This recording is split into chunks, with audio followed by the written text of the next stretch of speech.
Welcome to Andrea Loves Everybody. We're here with Kevin Tienkin, and I like to start this podcast by telling my guests something that I love about them. Wow. And Kevin, something that I really love about Kevin is Kevin's kind of like the fun dad in the comedy scene.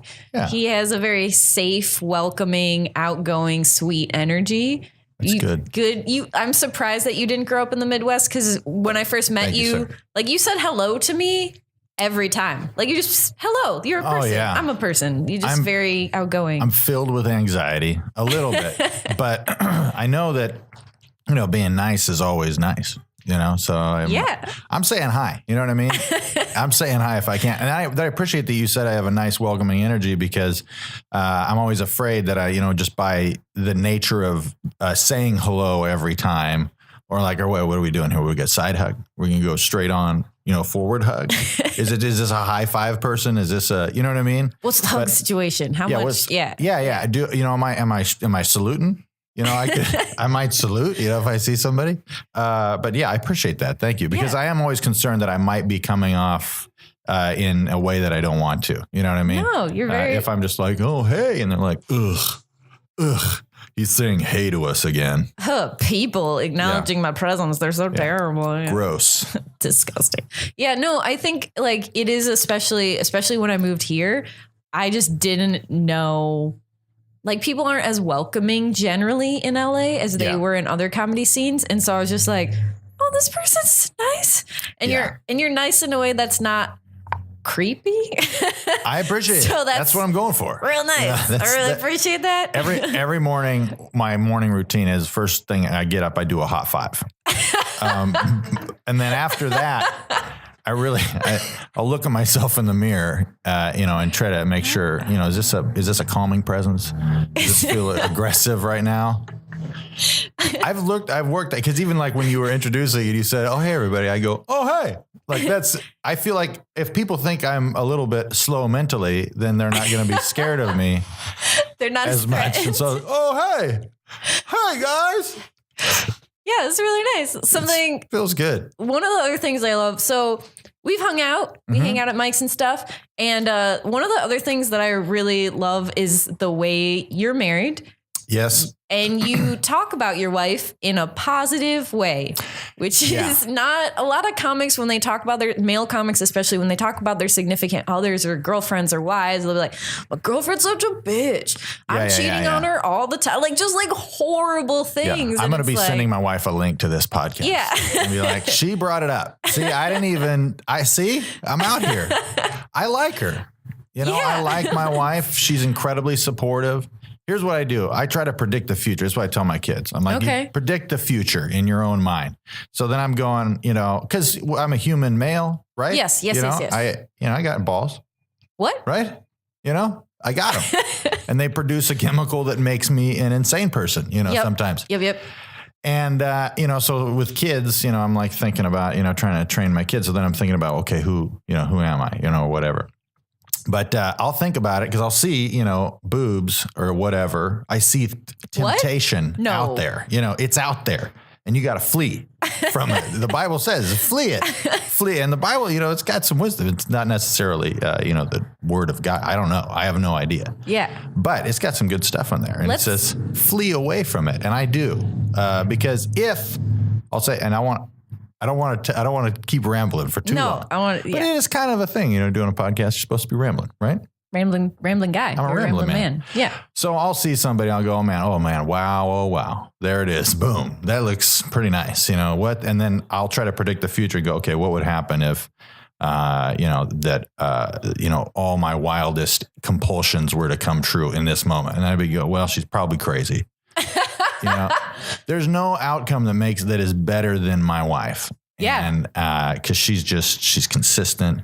And she's beautiful and she takes care of me, Yeah. So why would I talk trash? Let's begin at the beginning, not your birth, but maybe the beginning of your relationship. How did you first meet your wife? How old were you? How did that all come about? Well, as you may know, I was praising the Lord for many years. Praising the Lord, really into it. Yeah, I was very into church. I'm 36 up until I was about 30. Okay. Real involved. Just right at the same time I started doing stand-up, about the same time. It will make you lose faith in the Lord. Yeah. Well, I had to look at my life and go like, okay, I want to do stand-up comedy. There's this really good article that Ira Glass does about taste. Yes. Great stuff. I love that article. I like it, and I want to be good at it. So then I'm like dissecting it, like, okay. And so then I would see, I like these comics. They're brave. They have a point of view. Mm-hmm. And so then I'm going, well, I want to do stand-up comedy. So what's my point of view? And as a Christian, I was, supposed to die to myself every day and live as Christ would live, according to the Bible, the scriptures. Yeah. And, so when you're trying to do that, you're kind of, it's hard to find what your personality is. So then I was like, I have to stop going to church. You know what I mean? Oh, interesting. Because you felt like church was giving you telling you who to be. Kind of. Interesting. Yeah, in a way. I mean, I stopped going to church because I didn't want to be, praising the Lord on Sunday, behind the drums, rocking out and doing the announcement videos, and all these people would see me for this church that had like 7 campuses. Yeah. And then I was on the big screen every week. And then I didn't want to do that and then go to the Monday night open mic, be talking about my ding dong. You know what I mean? And then like people would see me and be like, wait, that's the guy that was praising the Lord yesterday. Now he's talking about his wiener. I don't know if God exists anymore. And there was part of me that felt like that somebody would feel weird about that. You know what I mean? And I didn't. Did you feel weird about it? I felt weird about it because I felt like it was inconsistent. You know what I mean? That you can't both praise the Lord and talk about your ding dong. That's right. Okay. It's let no unwholesome word come out your mouth, And so if I'm out there, just being ridiculous or whatever, I felt like I might not be representing myself in the right way and whatnot. So yeah, stopped going to church. But I met my wife. It was 1999. We were at church. I saw her in a chapel. She's smoking hot, creamy redhead. She's got freckles. She's got the backside of like a 37-year-old black lady. You know what I mean? I'm a big fan of this lady. And she's sweet. And the only joke that she's ever liked, this is how sweet she is. The only joke she's ever liked to me is like when I'm doing Scooby-Doo ordering coffee at Starbucks. She's that kind of person where she's just like, can we hear? Run, Ramel, Rocky Rado. It's ridiculous, but she loves it, And so I'm trying to do these smart jokes. She's like, I just really love the, Scooby-Doo. Scooby-Doo, yeah. Scooby-Doo ordering coffee. It doesn't get any better.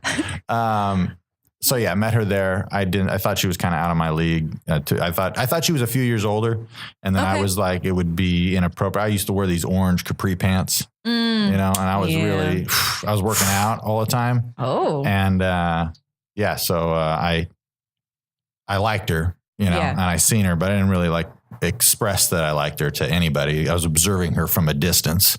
As you're supposed to do. Approach with caution. That's right. Well, you observe from a distance, you see what's this person's character like, without me interacting with them, they're not going to be able to put on a face. I can see somebody in their different habitats without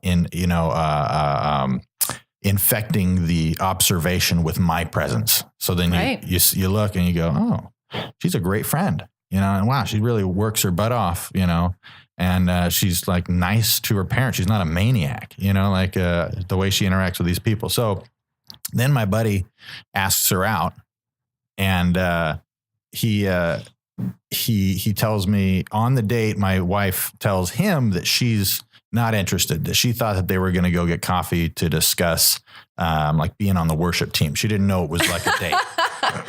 And then he like bought her favorite CD, which is still her favorite CD, Martina McBride. And I'm telling you, she's a sweetie, and he calls me up and he's like, hey, dude, if we weren't in church, this is the kind of thing that a guy'd get his ass kicked over. And I was like, what are you talking about? He's like, I told you I liked Jenny. I told you I liked her. And we just went on a date and we finished up. She said she liked you.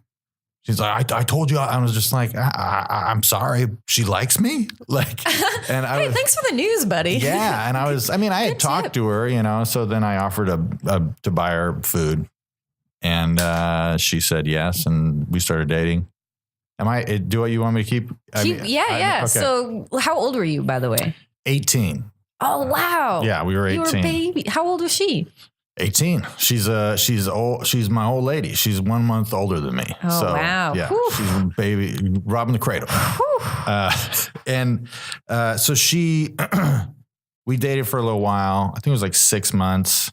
And then I told her that I was like, hey, just so you know, I think you're great. And I'd like to date you with the intention of marrying you in the future. Aww. And, I'm a good Christian boy. I'm praising the Lord. I asked a lot of people that seem to have good marriages how they did it. And that's, was pretty much what they did. So I was like, I'm pretty stupid. So I'll just pay attention to smart people and like, oh, that makes sense. So I just did it. And, she freaked out a little bit and was like, I need to focus on my relationship with God.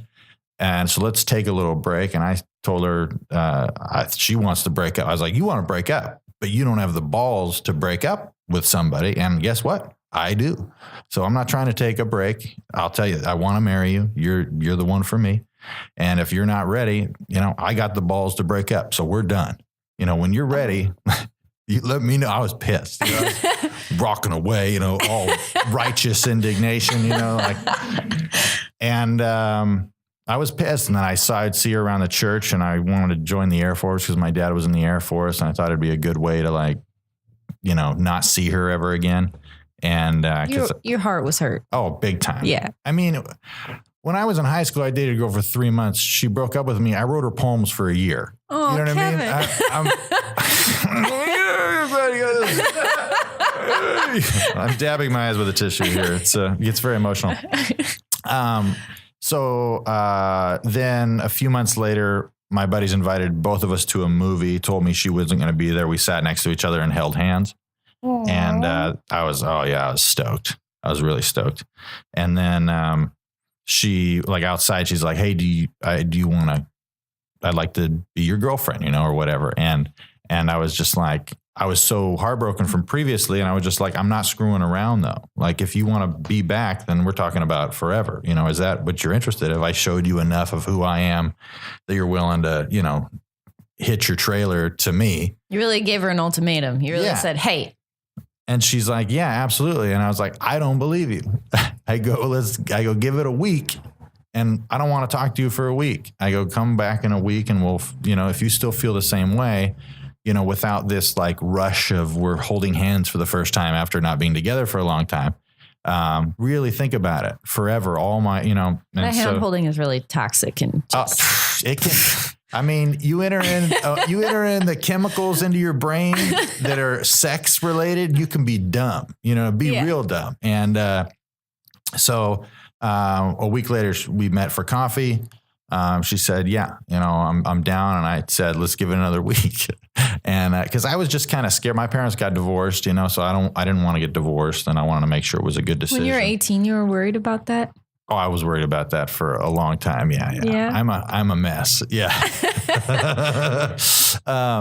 So I told her another week, and then 3 days later I called her, and I was just like, I just want to be with you. And so we dated, and then dating meant just hanging out. Right. Because you believed in no sex until marriage, right? Yeah. And I mean, I was bought into it. Beyond religion, as far as like a decision to not have sex with anybody but your wife. Yeah. Because of trust issues and because of things like that. Now, me and a lot of I don't want to speak for other people, but I've had a lot of conversations with dudes that are in my same situation.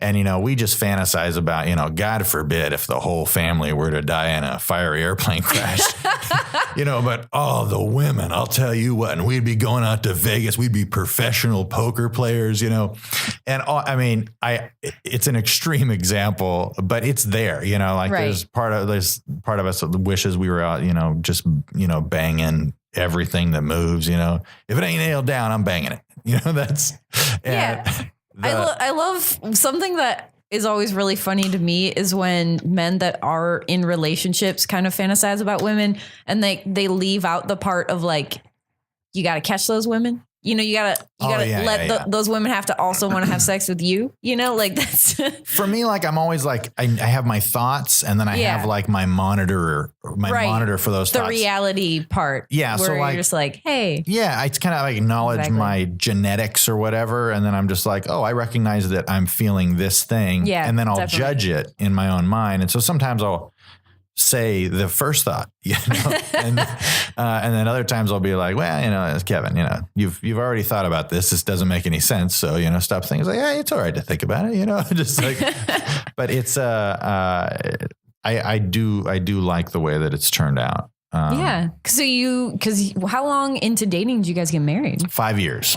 What? Yeah. Yeah. We waited a long time. I didn't want to marry her until I was able to support her, you know, again, traditional. Yeah. You had these very traditional values that you came to in your marriage. It just made sense, you know, right. I don't know. I don't know. I don't know how to, it's hard to, it's one of those things to reconcile with, constantly in my own mind. 'Cause it's associated with a lot of guilt too, you know? How so? Just like, you know, I still have those, but I'm kind of, again, it's like my original thought and then my monitored, like, you know, altered, edited thoughts about things. So it's like about, you know, you have those traditional values that gave me this beautiful wife with these 2 kids that I love, you know, and I like the way our relationship is. However, I feel guilty about stuff all the time. And it has a lot to do with where those values came from, which is, you know, church stuff. Religion. Yeah. So, it's a weird relationship, you know, where it's kind of the same thing as the relationship with my wife, where you're kind of going like, man, wouldn't it be great to do this or whatever? And then you're going, what are you, an idiot? You know, like I was listening to this really interesting, podcast, and I know I'm not going to pronounce this lady's name right. I think it's Esther Pearl, but she was saying that when you pick a partner, in a lot of ways, you're kind of like picking this story about your future. You know, you're picking this person, the person that you get into a relationship with reflects back on you and kind of tells you who you are. And the way that they see you tells you who kind of you're going to become, and like vice versa. And so there's this thing that happens when people get in relationships where they are informing who the other person is. But then if one person is like, actually, I think I might not really believe in this Bible thing, and I think I might be really into stand-up comedy, you know, that creates kind of like some tension. So can you talk a little bit about like how you and your wife have kind of navigated that change in your faith? Because she continues to believe in church, right? Yeah. Okay. I mean, this isn't even a conversation I've really had with her in detail. Oh, wow.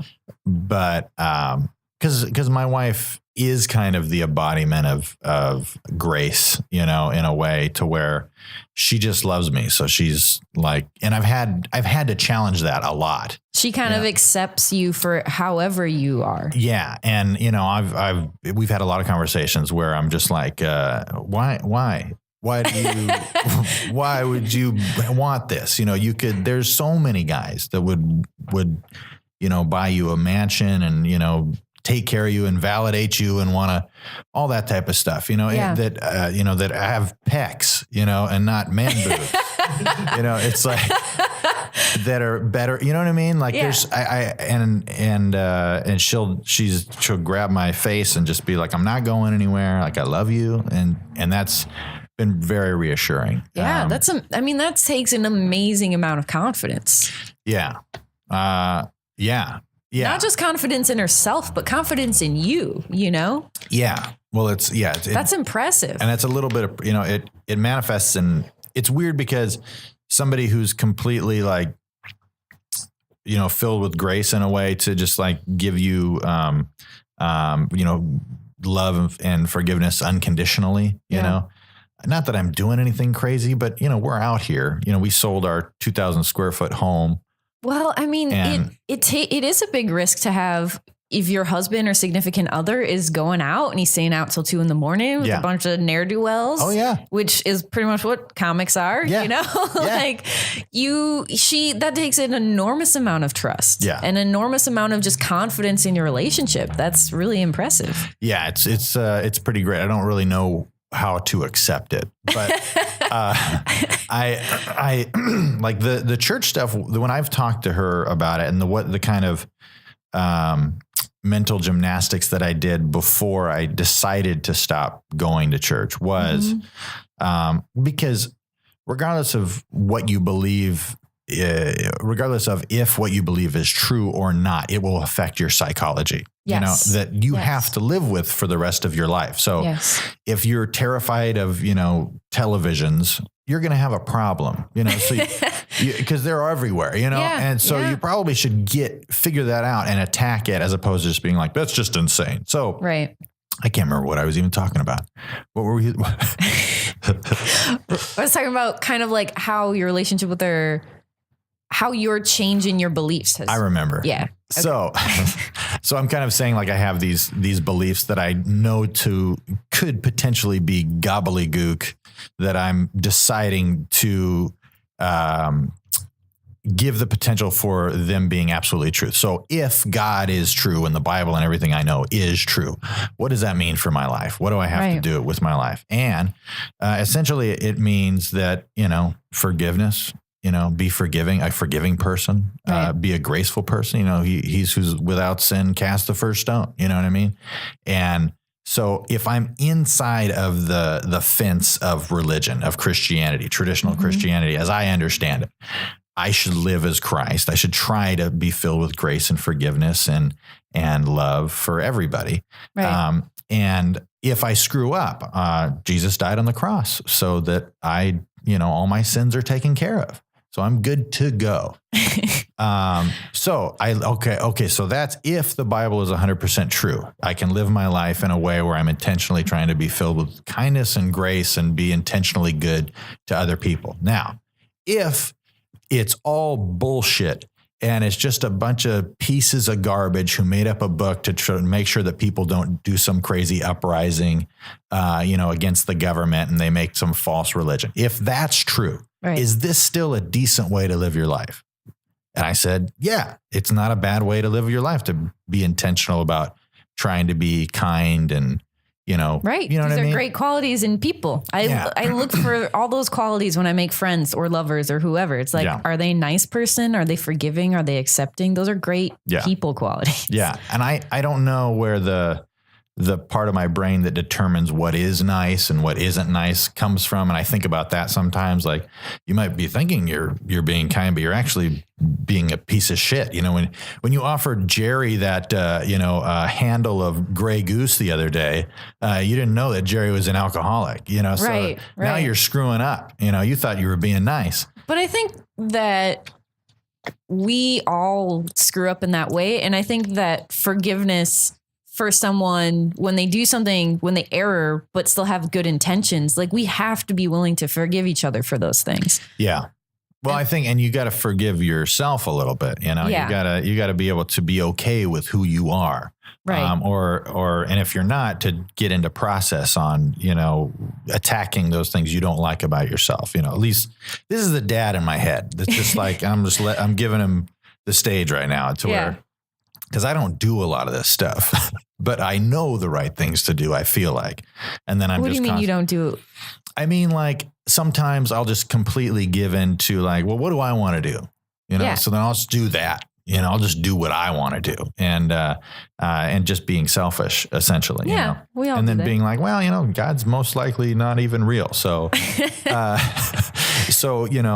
don't worry about it so much, But how do you kind of, because you have 2 kids, they're 6 and 9? 7 and 9. 7 and 9. Yeah. And how do you, like, are they being raised with an understanding of God, or like, how does the difference in belief between you and your wife, like, how does that influence your kids? And like, how do you talk to them about the fact that you two don't always agree on that? Or do they know that you don't believe in God, do your kids, or that you might not, I guess? I mean, I don't want to say I've raised my kids in this way, but I feel like I try to have our family set up in a way and under the understanding that regardless of what we believe, it doesn't really matter. You know what I mean? Like if you think that, okay, cool. How does that affect anything? There's still a truth that you may be either correct or incorrect about. Right.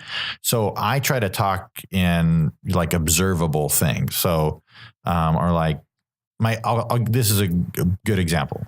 My son said, Dad, did God make the dinosaurs or humans first? And so I said, well, if you read in Genesis, it'll tell you that God made the animals and then he made man. If you dig down in the earth, you can see where people's bodies have been buried or animals that have died. You see bones, you know, and so you'll dig. And so you can look at the bones and go, oh, there was a toucan here at one point. How deep was that? Oh, that was 72 feet deep. Well, how long does it take to get 72 feet deep and all those things? So if you dig down, you'll find a lot of human and animal bones, and then you won't find any human bones for a long time.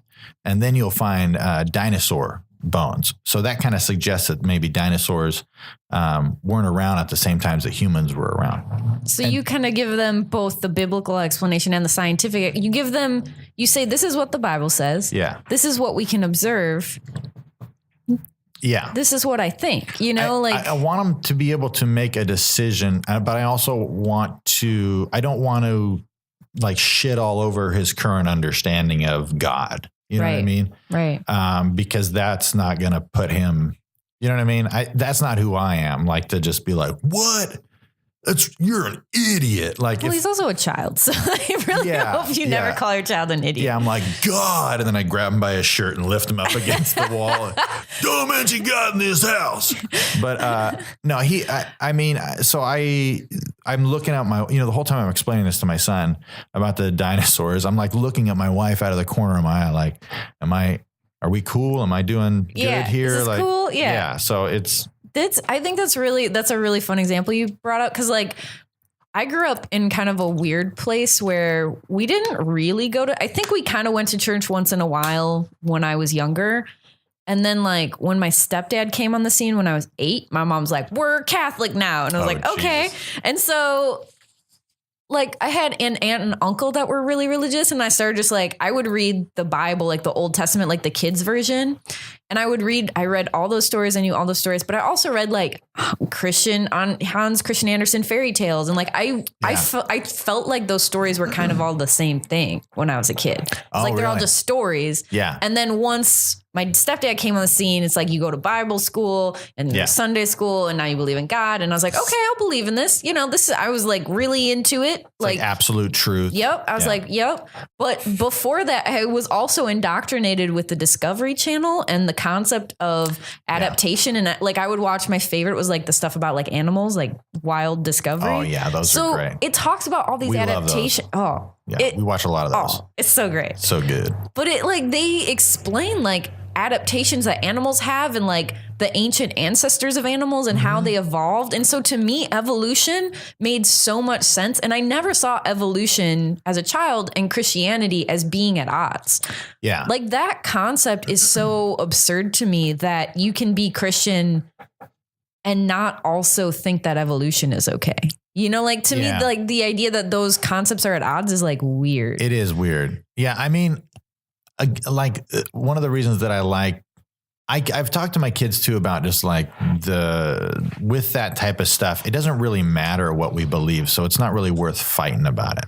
Yeah. You know, so it only matters how your beliefs affect other people. So if your beliefs hurt other people, then that's when it's a problem. Yeah. One of the phrases that I say in my house a lot is, what's more important, people or things? And so, cause they fight over just bullshit. All day. Because they're kids. And I'm just like, why are you fighting over this? Like, what's more important? Like, people, Dad. Like, they're over it. You know what I mean? But that's a beautiful way to talk about conflict though. I mean, like that's great. It's not even worth it. People fight about stuff. I mean, even the most important stuff, like if me and you were to debate about the most important thing, I don't even want to name anything because then there's going to be a controversy attached to it. We talk about the very most important thing, and maybe we figure it out. Like we actually come to the thing, the information that we need that will actually make the world better. Nobody's going to fucking do it. You know what I mean? So it's like, why? So people will get like, oh, dude, we should do this. We should do that. Or like, this is how I think about this. Or no, that's way off, dude. I can't. It doesn't matter what you both believe because it's not going to affect reality in any way, shape, or form. You know what I mean? Yeah. Yeah. The only thing you can affect to make the world a better place is how you interact on a day-to-day basis with other people. And be a nice person. Try to think about other people, you know? Yeah. And it's all that. So that's all I go back to. So a lot of times if we ever do get into some like deep stuff, I always try to come back to like, and think whatever you want, because it doesn't matter. Yeah. It's all about how you treat people. Your actions are what is important. So like, yeah, that has helped me to kind of be more chill, but you know, I'm filled with anxiety. That's a great philosophy though. I mean, that's a very like Zen kind of like, yeah. It's nice. And I can't even sit cross-legged. You know what I mean? That's what's so crazy. I got bad hips. You know, they fall right out. They fall right out of place. You know, it's so good. It's okay. Look, hey, we all have strengths. We all have weaknesses. It's true. Kevin can't sit cross-legged. That's okay. I also notice that when I'm on a podcast, I will make like the most solid eye contact that I've ever made. Like I always tell Evan, I'm like, I feel like we could hang some wet clothes on the eye contact that we are doing right now. I'm always like looking, am I looking good? Is it looking good? Should I look over here? I got to check in with everybody. Albamani's over here with the camera checking in. Okay. So I want to ask really quick, cause you kind of getting back to like church and religion, you did kind of start off with this community of people, you know, like, so amazing people. Like I dated for a while. My first boyfriend grew up Hindu, I should say. I'm pretty sure he's just atheist. And when I first met him, I was like, I'm a Christian. I never had sex. I never had a boyfriend before. Yeah. Like that's how I felt about it. And then I kind of started undergoing this experience of like questioning where I like went to every church. I went to a Hindu temple. I was like, I want to know everything. Like I want to know what's up with all of this. That had to be pretty cool. It was really cool. Yeah, it's fun.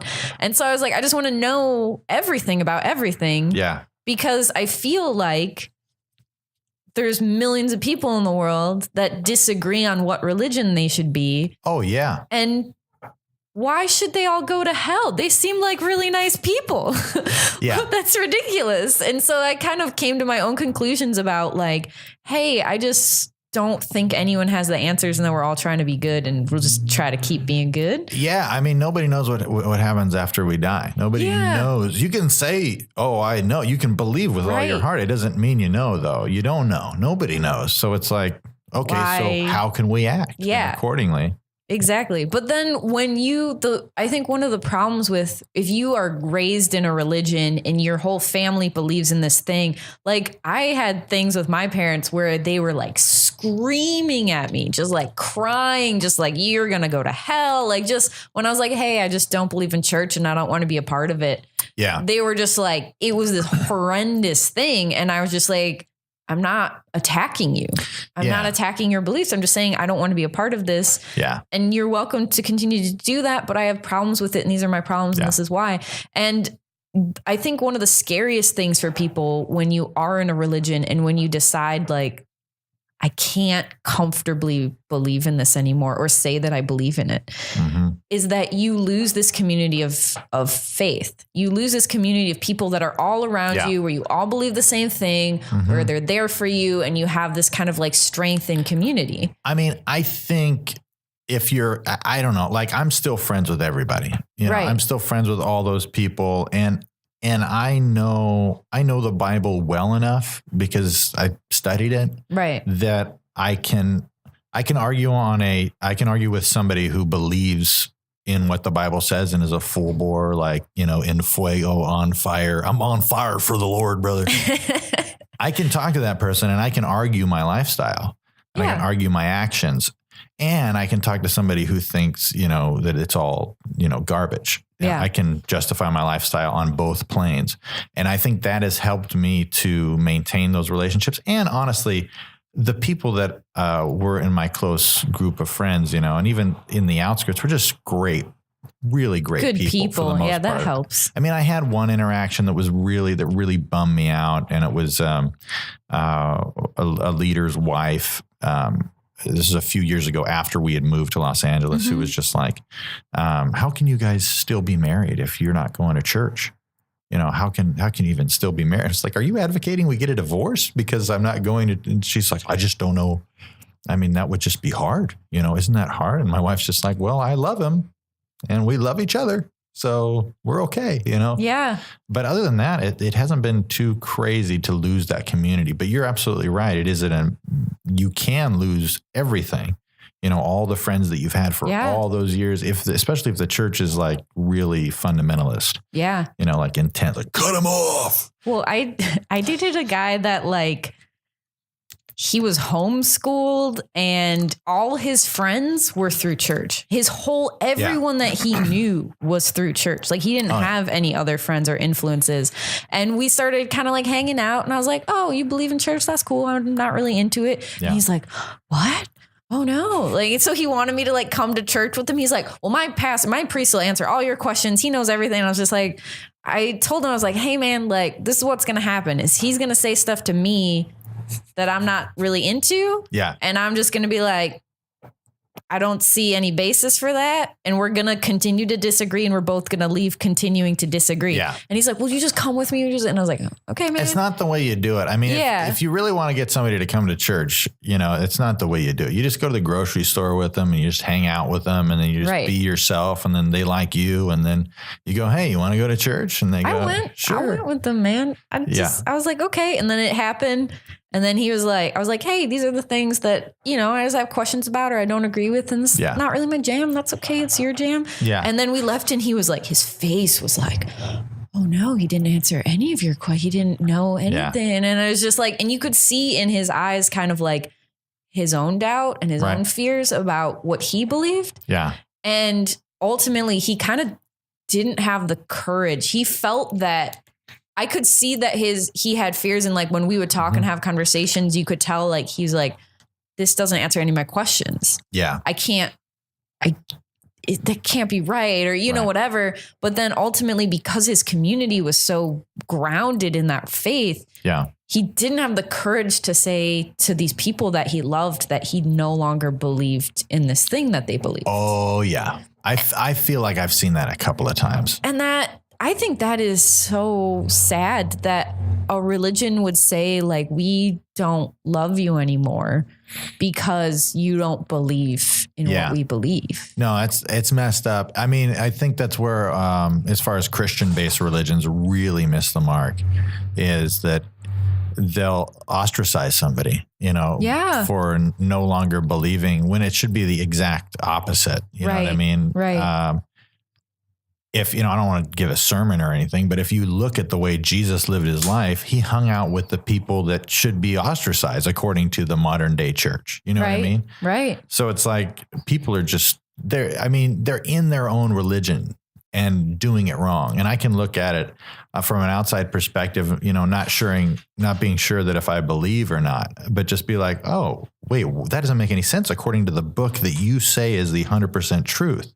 So it's really weird. There's a weird disconnect between how you gain knowledge about the religion that you're in, and the way the religion that you're in actually acts. You know what I mean? It's so hard and this is something that I say over and over again when I get in kind of arguments, is like, you got to remember that the Bible is written by people. Right. And people are flawed. Well, and that's the thing that's the disconnect is even what is written in there. People will then be like, oh, it says that. Oh, then we should, I guess we should never talk to gay people. Like, it's just like, you're going like, wait, how does that? No, he hung out with everybody. He was friends to everyone. And they go, oh, okay, well then we'll do, so it's like, it's a book that's written by people and interpreted by people. Yeah. And then people mostly suck. I think we mostly suck. Yeah. People really suck. I try hard and I know I suck. You know what I mean? Exactly. Like, I try really hard and I still do shitty stuff every once in a while, Yeah. Oh, well, I almost stole a high chew the other day. I'll be honest. I almost stole a pack of high chews, but I didn't do it. I didn't do it. Accidentally stolen things where I'm like, oh, I don't have enough hands. I'll just put this in my pocket real quick. And then I leave and I'm like, no, I'm the worst. Yeah. I've definitely flicked a lot of cigarettes where I shouldn't. I'm a real badass, guys. Whoa. I'm a real badass. If you start a forest fire. Oh, I try to. That's my whole attempt. I'm flicking it out into fields. It's not dry enough. I go out there with a hairdryer and dry them out. He's incorrigible, guys. Oh, this guy.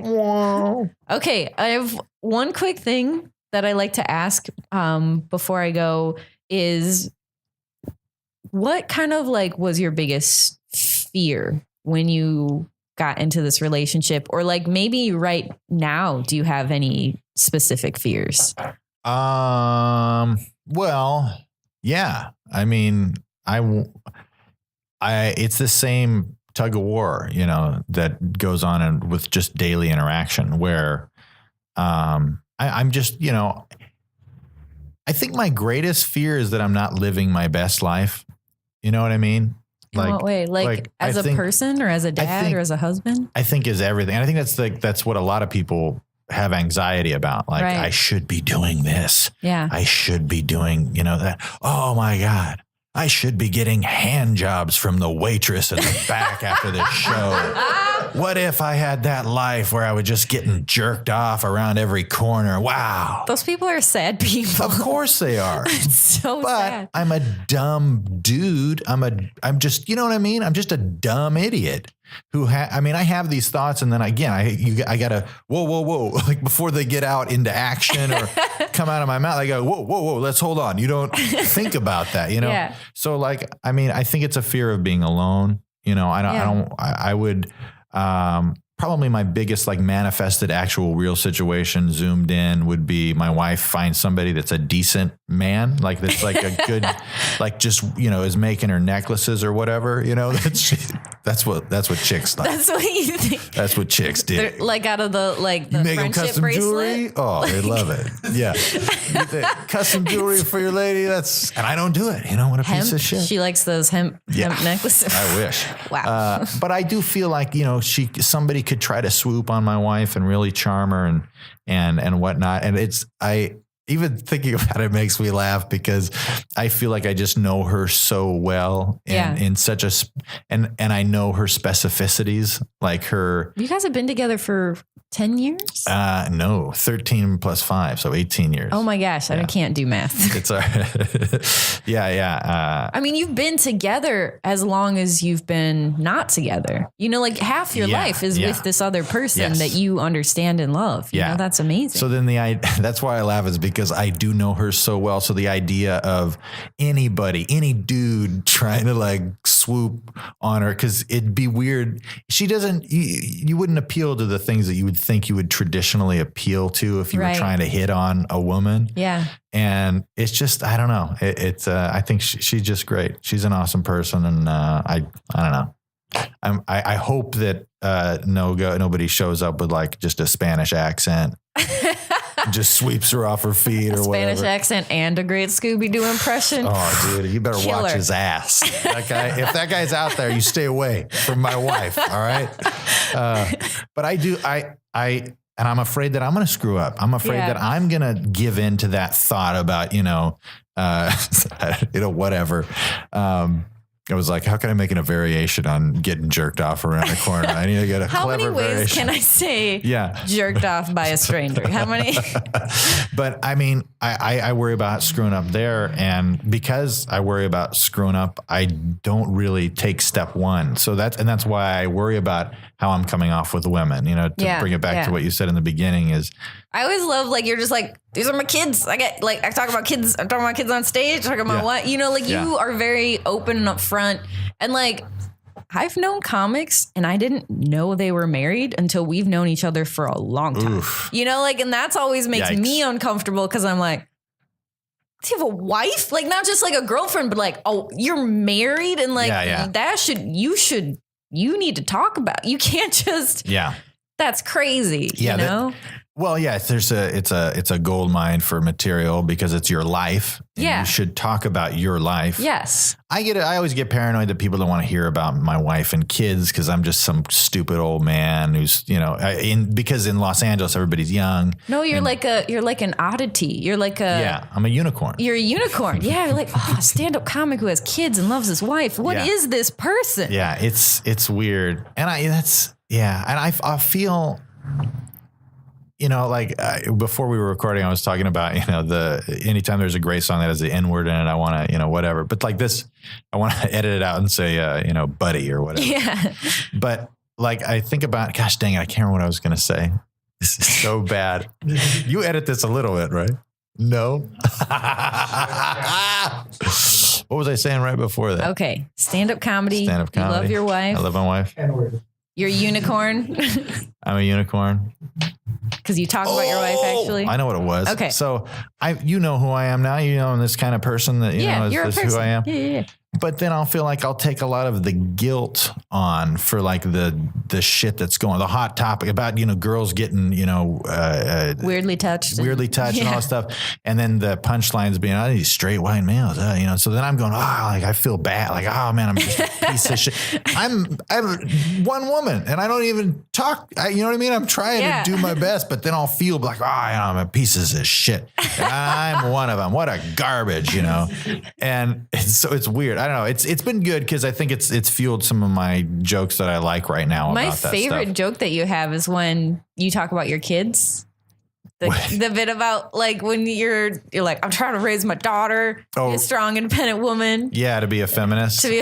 Yeah. Do you want to like? Yeah, no. Well, can you do it real quick? Or well, essentially, my daughter came in and told me that she wasn't allowed to play Foursquare at school because it was a boys only game. The boys were playing, and it kind of pissed me off. You know what I mean? Like I was just like, I want her to be, I'm kind of raising her to be a feminist, I want her to just live her life and not think about her gender, as it pertains. You have to realize that it exists in the world and how that, goes, but I want her to feel good about it. So I was pissed. I told her, I go, don't you ever let somebody tell you can't do something because you're a woman, ever. Yeah. And I was pissed about it. And then, I start the joke out by saying I'm raising my daughter to be a feminist. So it's in there. Then my son comes sauntering in. My son. Walking in the house like he owns the goddamn place. Just man spreading throughout the living room. He looks up at me and goes, well, Dad, what about me? Go, you straight white cisgendered piece of shit. How dare you? You'll be just fine. And then I kick his white ass out of the house. I say, you go enrich some of those cultures you've ruined. He's read a history book. He knows what he did. He knows. I'll take him down to Skid Row. I said, don't you look away. You look at your skin tone and then you look out the window. You did this. It's how you raise a woke man. That's how you do it. You got guilt. Put it on early as you can. I love that bit so much. And I love it especially because of how it highlights kind of the silliness of like how much stress we put on other people. Yeah. Like we're all trying to like do good and be better and be woke or whatever that means. And like, we're gonna fuck up. But the idea that you can yell at a child about the ills of society, like that's so funny. I think it points out how insane racism and blanket judgment and generalizations, how insane they are. It's so silly. Somebody says something, you go, of course you think that. You're a Hispanic male who loves men. Of course you love that. Or you, black guy, no duh. Or to go, you're a straight white male. I know everything about you. Right. It's insane. If you put it down to a 9-year-old child, it looks even more insane. If some baby comes out, it's a white baby. He's probably going to rape a bunch of women. It's just like, it's just, that's insane to have those thoughts. And I think it highlights a little bit that, it's insane to do that, Yeah. So like, look at what you're saying as insane, if you're making a blanket judgment about somebody, you don't know shit about this person. You Right. know what I mean? Spend time. And they may be just as innocent and as sweet as a little 9-year-old boy. You know what I Yep. mean? Or maybe let's say he's not so innocent and sweet anymore. Maybe an 8-year-old boy, 7. But yeah, I actually really like that joke too, because It's one of my favorites because of that. Definitely. And people, it's funny too, because I'll say I'm raising my daughter to be a feminist. And when I'm in, not LA, I'll get a little People get mad. Oh, geez. Ugh. And then I'll be like, hold on, guys, in a second, you're really going to like this, Yeah. Yeah. And it makes fun of both sides. It makes fun That's of both what I love about it extremes. so much. Yeah. Because there's feminists who are fucking stupid. And then there's feminists that are great, right? So, because people suck mostly. Yeah. Sometimes people suck, even if they're a feminist or even if they're woke or they see themselves this way or that way or they're a fucking crusader. Like some of those people suck and some of them are great and we're all trying to be good. Yeah. Fuck. It's just how are you treating the person that's in front of you? Are you being kind? Are you trying? It doesn't, that's all I got. You know what I mean? That's the only thing I can think of. That's a great podcast. I think we're good. This is good. Thank you very much. Thanks, Kevin. This is great. Boomer lives. Kevin, thanks for coming. You want to plug all the cool stuff you do? Oh, yeah. You can find more Kevin Tienkin on the Rippin' and Skippin' podcast with Evan Cassidy and Kevin Tienkin. It's on Podbean, Tunes, SoundCloud. It's on everything. Just type in RIP 'N. And if my kids are listening, love you guys. You guys are great. And if you need a dad, I'm right here for you. And you know what? You're doing great. Whatever you choose to do, you're going to be fantastic at it. You just got to make sure you try real hard every day. All right, sport. You got a Twitter. You got a. You can find me at Kevin Tienkin, KevinTienken, and I'm on the Instagrams that same way, and Facebook. Oh yeah, add me as a friend. Wow. Let's be friends. Why not? I'm ready to find the freedom with you anytime. All the friendship. All the friendship, all the freedom. My podcast is a celebration of friendship. Yeah, you and Evan Cassidy. It's super cute. I want to let you know. I'm spreading the word. Of love and friendship? That's right. Freedom and friendship. Thanks, Fun Dad. Absolutely. Thank you. This was a blast. Okay, bye.